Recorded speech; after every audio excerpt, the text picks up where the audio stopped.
अस्सलाम वालेकुम dear students, welcome to our channel world of education. आज हम वर्ल्ड ऑफ एजुकेशन के अंदर लेक्चर नंबर 7 पाक स्टडी 301 का क्लियर करेंगे। ये बहुत ही इंपॉर्टेंट लेक्चर है। आपने इसको ओवरऑल जो वीडियो है उसको कंप्लीट वॉच करना है ताकि आपको समझ आ जाए। और इसी वीडियो के अंदर हम आपको इंग्लिश हैंडआउट्स के साथ साथ उर्दू में हैंडआउट्स भी दिखा देंगे ताकि आपका कॉन्सेप्ट मज़ीद अच्छी तरह जो है वो क्लियर हो जाए। तो without wasting any type of time हम लेक्चर नंबर 7 पाक स्टडी 301 का स्टार्ट करते हैं। Muslim politicals in British India 1924 to 1935, इसका जो चैप्टर का नेम है वो ये है। अब यहाँ पर नीचे उसने आपको दिए हुए हैं कि यहाँ पर ये चीज़ें हम लोग डिस्कस करेंगे। बैकग्राउंड आप खुद पढ़ लीजिएगा। बैकग्राउंड का मतलब यही है कि हिंदू मुस्लिम कम्युनिटी जो है वो कोऑपरेट नहीं कर सकती आपस में। अब खिलाफत मूवमेंट शुरू हो चुकी है। दिल्ली मुस्लिम प्रपोजल इस जो मार्च 1927 था उसके जो क्या आया था वो यहाँ से देखें। यहाँ थोड़ा सा अगर मैं आपको दिखाऊँ, थोड़ा सा जूम करें तो यहाँ पर ये देखिएगा कि नो वेटेज इन प्रोविंसेस। इसका जो प्रोविंस के अंदर वेटेज है वो नहीं होगा। Sindh to separate from Mumbai, जो सिंध है उसको सेपरेट कर दिया जाएगा फ्रॉम मुंबई, मुंबई से। इसके अलावा कॉन्स्टिट्यूशन रिफॉर्म इन NWFP, जो कॉन्स्टिट्यूशन है वो रिफॉर्म करेगा। NWFP को आई थिंक बलोचिस्तान कहा जाता है। इसके अलावा 1/3 seat for Muslim in central legislature, जो 1/3 सीट है यानी 1/3 जो सीट्स हैं वो सेंट्रल जो लेजिस्लेचर है उसके अंदर। सेंट्रल लेजिस्लेचर का मतलब ये होता है कि जो वो है ना, ओवरऑल जो सेनेट है उसके अंदर सीटें जो है वो असम्बली के अंदर सीटें इलेक्शंस के अंदर रखी जाएंगी। फिर उसके बाद आगे देखें, थोड़ा सा ये भी बड़ा इंपॉर्टेंट कॉन्सेप्ट है कि sir Mohammad Safi oppose Jinnah on the issues. ये भी बड़ा इंपॉर्टेंट कॉन्सेप्ट है। अगर आपको फिजिकली हैंड आउट मौजूद हैं तो आप ये भी देख सकते हैं। सेपरेट इलेक्टोरेट होंगे। फिर attitude toward the seven commission, Jinnah continued his unremitting efforts by promote Hindu Muslim unity. अब जिना ने क्या किया था, कायदे मोहम्मद अली जिना उस टाइम तक हिंदू मुस्लिम जो यूनिटी थे उसको उसको जो प्रमोट कर रहे थे। फिर उसके बाद नेहरू रिपोर्ट देख लें। नेहरू रिपोर्ट 1928 के अंदर नेहरू ने एक रिपोर्ट दी थी जिसके जो पॉइंट्स हैं वो आपके साथ यहाँ पर डिस्कस किए जा रहे हैं।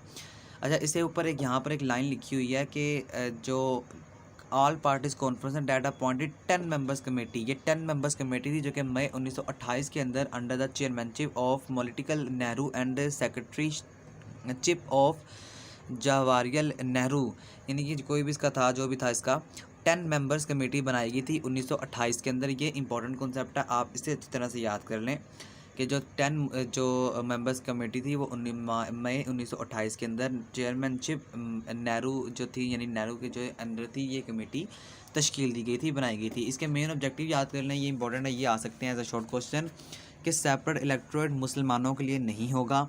इसके अलावा कोई भी मुसलमानों के लिए सेंट्रल असम्बली में वो जो 1/3 सीट है वो भी कोई नहीं रखी जाएगी। इसके अलावा जो reservation of seats for Muslim in Punjab and Bengal है, in Urdu majorities provinces the Muslim may be given seats according to the population, यानी कि मुसलमानों को सिर्फ वहाँ पर उन जगह पर उन प्लेसेस पर सीट्स दी जाएंगी जहाँ पर उनकी मेजोरिटी पॉपुलेशन ज़्यादा है।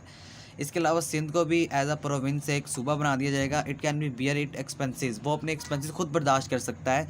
बलोचिस्तान जो है, Kashmir was affected to the given constitutional status on certain condition. अब यहाँ पर सर्टेन कंडीशन, यकीनन कोई ना कोई ऐसी कंडीशन रखी गई थी जिसकी वजह से अब यहाँ पर भी थोड़ी सी कॉम्प्लिकेशंस पैदा हो गई थी। कायदे आज़म ने क्या किया था, Quaid Azam try to get amendments in the report of all parties conference in Calcutta but did not success. Quaid में यहाँ पर ट्राई की थी कि अब अमेंडमेंट दिए जा सके, रिपोर्ट की जा सके पार्टी कॉन्फ्रेंस को, लेकिन उनकी ये जो कोशिश थी वो भी यहाँ पर नाकाम हो गई थी। इसके अलावा जिना 14 पॉइंट्स, ये बड़े इंपॉर्टेंट है, एज अ लॉन्ग क्वेश्चन ये आपसे पूछे जाते हैं कि जिना ने उस टाइम 14 निकात दिए थे और ये दिए कब थे, 1929 के अंदर दिए थे। तो आप यहाँ देखें, federal system with residuary powers with the provinces. इसके अलावा ओवरऑल प्रोविंशनल अटोनमी है। इसके अलावा separate electorate for the Muslims हैं, यानी कि जो प्रोविंशनल अटोनमी है वो भी ओवरऑल गवर्नमेंट के अंडर होती है। फिर सेपरेट इलेक्टोरेट जो है मुसलमानों के लिए वो भी आपको दिए जाएंगे। ये आप खुद ये पढ़ लीजिएगा, मैं आपको इसको उर्दू में दिखा देता हूँ। उर्दू में आप इसे देखेंगे तो आपको लाजमन तौर पर ये अच्छी तरह से याद हो जाएंगे। उर्दू में देखते हैं इसको जी। तो लेक्चर नंबर 7 के ये वो 14 निकात हैं जो कि जिना ने दिए थे, यानी कायदे मोहम्मद अली जिना ने ये जो 14 निकात दिए थे। सूबाई खुद मुख्तारी आप लेंगे। सबसे पहला सूबे के साथ रहायशी इख्तियारात वाली जो वफाती निज़ाम है वहाँ पर होगा। फिर जो सूबे हैं लेकिन अक़लियतों के मौसर नुमाइंदगी अक़लियत तक कम नहीं किया जा सकता। ये आप अपना कॉन्सेप्ट जो है यहाँ से क्लियर कर सकते हैं। मैं आपको इंग्लिश के साथ साथ उर्दू हैंडआउट्स भी प्रोवाइड कर रहा हूँ ताकि आप अपना कॉन्सेप्ट अच्छी तरह से क्लियर कर लें और आप उसे सेल्फ राइटिंग में लिख सकें। 14 नकाती एजेंडा था ये। 14 नकाती एजेंडे के अंदर कायदे में कौन कौन से बयान दिए थे, आप वीडियो स्टॉप करके ये देख सकते हैं। चलते हैं आगे, वीडियो में आगे पर बढ़ते हैं।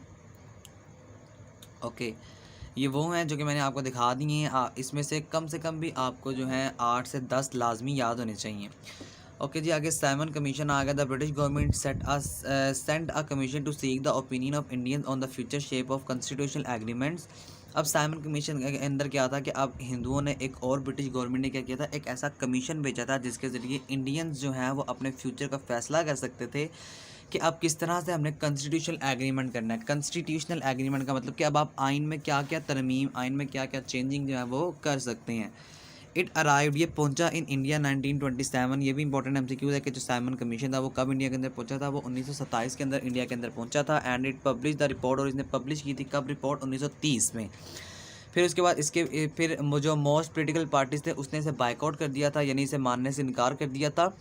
और जो प्रपोजल थे वो दिए गए थे। प्रपोजल क्या थे, federal system of government with strong centre. अब फेडरल सिस्टम तब तामीर हुआ था जब साइमन कमीशन आया था। 2 हाउसेस पार्लियामेंट भी तब तामीर हुई थी।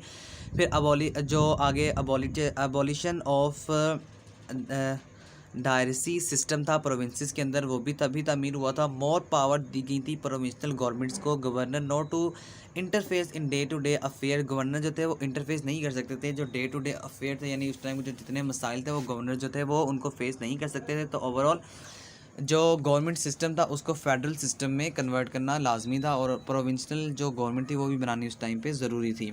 फिर कॉन्स्टिट्यूशन में चेंजेस हो गई थी NWFP के, और उसके अलावा आगे देख लें 1930 के अंदर, 1931 और 1932 के अंदर जो सेशन थे वो आपसे यहाँ पे इसने डिस्कस किए हुए हैं।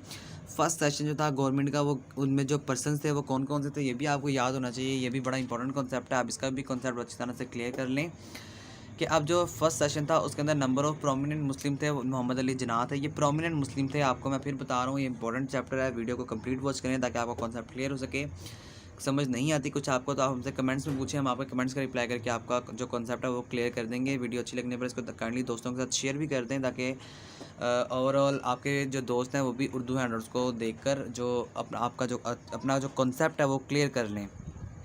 तो प्रोमिनेंट मुस्लिम कौन कौन से थे, मोहम्मद अली जिन्ना थे, सर शाफ़ी मौलाना थे, मोहम्मद अली जौहर थे, जुल्फ़िकार खान थे जिन्होंने पार्टिसिपेट किया था फर्स्ट सेशन ऑफ कॉन्फ्रेंस के अंदर। सेकंड कॉन्फ्रेंस के अंदर मौलाना मोहम्मद अली जौहर थे लेकिन had died after the first conference. Important MCQs है कि मौलाना मोहम्मद अली जौहर जो थे वो फोर्थ हो गए थे, दुनिया फ़ानी से कूच कर गए थे फर्स्ट कॉन्फ्रेंस के अंदर। फिर इकबाल जिन्ना और अदर पर्सनालिटीज़ थी जिन्होंने पार्टिसिपेट किया सेकंड कॉन्फ्रेंस के अंदर। उसके बाद जो कम्युनल अवार्ड्स हैं वो कौन कौन से हैं, अगस्त 1932 के अंदर prime minister Ramsay MacDonald announce the communal award. इन्होंने कम्युनल अवार्ड को जो किया था। ओके, उसके बाद देखें separate electorate for all the minorities of India. ये भी इंपॉर्टेंट कॉन्सेप्ट है, इसको भी लाजमी याद कर लें। इसको करवाने के बाद मैं आपको दोबारा उर्दू हैंडआउट दिखा देता हूँ ताकि आपका कॉन्सेप्ट जो है यहाँ पर भी क्लियर हो जाए। अगर आपको इंग्लिश में नहीं भी याद हो रहा तो आप उर्दू में याद करने के बाद सेल्फ राइटिंग कर सकते हैं। वेटेज टू माइनॉरिटीज़, माइनॉरिटीज़ कहते हैं अकलियतों को। अब कह रहा है separate electorate for all minorities of India. अब सेपरेट अलहदा से इलेक्टोरेट इलेक्शंस किए जाएंगे जो माइनॉरिटीज़ हैं जो कि अकलियत में हैं इंडिया में इस टाइम। फिर वेटेज होगा इनकी माइनॉरिटीज़ का। फिर नॉन मुस्लिम जो माइनॉरिटीज़ हैं, मेजॉरिटीज़ जो हैं यानी नॉन मुस्लिम मेजॉरिटी का मतलब ये है कि अब वहाँ पर जो इक़्तिदार में हिंदू हैं इन पंजाब और Bengal was to be allowed in Lucknow pact. 1/3 जो रिप्रेजेंटेशन है मुस्लिम सेंट्रल लेजिस्लेचर है उसके लिए रखी जाएगी। 1/4 प्रेजेंटेशन जो रिप्रेजेंटेशन है वो मुसलमानों के लिए सर्विसेज में भी रखी जाएगी, और सिंध को भी एक प्रोविंस बना दिया जाएगा।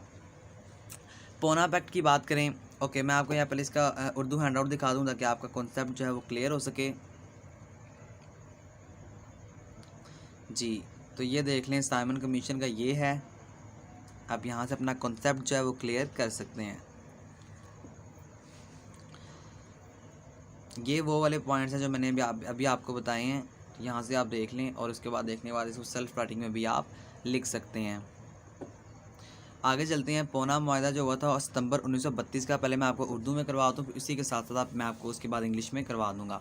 देखें, कांग्रेस ने हिंदुस्तानी अक़लियतों को बिलखसूस जो निचली ज़ात के हिंदू थे, इनको एक अलहदा वोटर बनाने का जो हक़ था वो उसके ख़िलाफ़ सख्त रद्द-ए-अमल का उसने जो इजहार था वो दिया था, जिनको गांधी ने हरिजन यानी खुदा के बेटे अस्तगफिरुल्लाह का नाम दिया था।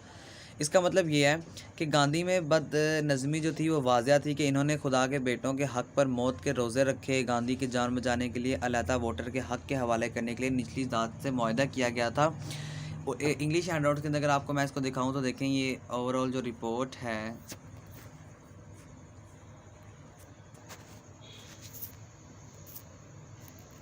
जी, तो ये देखें, ये 3 रिप्यूटेबल कॉन्फ्रेंस थी जिसमें ये ओवरऑल डिस्कशन हुई थी। और डिस्कशन के बाद पूना पैक्ट की बात करें तो सितंबर 1932 के अंदर सेपरेट इलेक्टोरेट हुआ था इंडिया मेजॉरिटी के अंदर। वही बात है मैंने आपको बता दी है। यहाँ पर इसने क्या किया था, सन ऑफ गॉड का एक जो वाहियात अमल है वो किया था, और उसके बाद इसने मुआहदा किया था कि हम निचली ज़ात के हिंदू हैं उनको फ़ायदा देंगे। फिर 3 जो आगे राउंड टेबल कॉन्फ्रेंस थी, यानी 3 जो गोलमेज कॉन्फ्रेंस थी, उसके अंदर क्या हुआ था, उसके अंदर मेन इश्यूज डिस्कस किए गए थे फर्स्ट कॉन्फ्रेंस के अंदर। And now the rest of them was to be discuss किया गया था। It was poorly attended conference. Quaid-e-Azam did not participated leaving the London. जो कि कायदे-ए-आज़म ने 3 गोल जो मेज़ कॉन्फ्रेंस थी उसके अंदर पार्टिसिपेट नहीं किया था, क्योंकि उस टाइम वो लंदन में मौजूद थे। आगे ये अगली लाइन छोड़ दें, इसके अंदर से कोई इंपॉर्टेंट नहीं है। गवर्नमेंट ऑफ इंडियन एक्ट देखें, ये बड़ा इंपॉर्टेंट है, एज अ शॉर्ट क्वेश्चन पूछा जाता है। Approved by the king. Government of Indian act किसने अप्रूव करवाया था? ये किंग ने इम्प्रूव करवाया था। कब इम्प्रूव करवाया था? अगस्त 1935 के अंदर इम्प्रूव करवाया था। हिंदू मुस्लिम रिलेशन जो थे वो इसकी वजह से अनचेंज हो गए थे। फिर failure to arrive at settlement जो था वो भी यहाँ से हुआ था। फिर Muslim demand transmuted from safeguarding right to complete independence Pakistan. यहाँ तक आपका जो लेक्चर है वो लेक्चर नंबर 7 था। लेक्चर नंबर 7 को अगर ओवरव्यू किया जाए तो इसके अंदर ये पॉइंट्स इंपॉर्टेंट हैं। इसके अलावा जो 14 निकाती एजेंडा मैंने अभी आपको बताया, कायदे-ए-आज़म ने 14 पॉइंट्स ऐसे दिए थे फेडरल इसमें। तो ये बड़ा इंपॉर्टेंट कॉन्सेप्ट है, आप इसको लाजमी अच्छी तरह से याद कर लें। इसके अलावा उर्दू हैंडआउट्स में भी मैं आपको दिखा देता हूँ एक दफ़ा, ताकि आपका कॉन्सेप्ट जो है वो क्लियर किया जा सके। वीडियो अच्छी लगने पर इसको अपने दोस्तों के साथ लाजमी शेयर कर दें, क्योंकि आपके दोस्त भी हो सकता है इंग्लिश हैंडआउट की वजह से काफ़ी टेंस का शिकार हों, तो वो भी उर्दू हैंडआउट्स को पढ़ने के बाद अपना कॉन्सेप्ट जो है वो क्लियर कर लेंगे। इसके अलावा अगर आप हमारे चैनल पर नहीं हुए, अगर आपने हमारा चैनल अब तक सब्सक्राइब नहीं किया तो काइंडली हमारे चैनल को सब्सक्राइब कर लें, ताकि आने वाली वीडियो का नोटिफिकेशन आपको मिल सके। और इसके अलावा हम आपके साथ मिड टर्म के जो शॉर्ट क्वेश्चन हैं, जो MCQs हैं इंपॉर्टेंट, वो भी अपने इस चैनल पर अपलोड कर देंगे। तो सब्सक्राइब करना ना भूलें, सब्सक्राइब बहुत इंपॉर्टेंट है। Okay dear students, thank you so much. अगर आपको कुछ भी समझ नहीं आया तो आप हमसे कमेंट सेक्शन में पूछ सकते हैं, हम आपके कमेंट्स का रिप्लाई करके आपका कॉन्सेप्ट जो है वो क्लियर कर देंगे। ठीक है डियर स्टूडेंट्स, अल्लाह हाफिज़।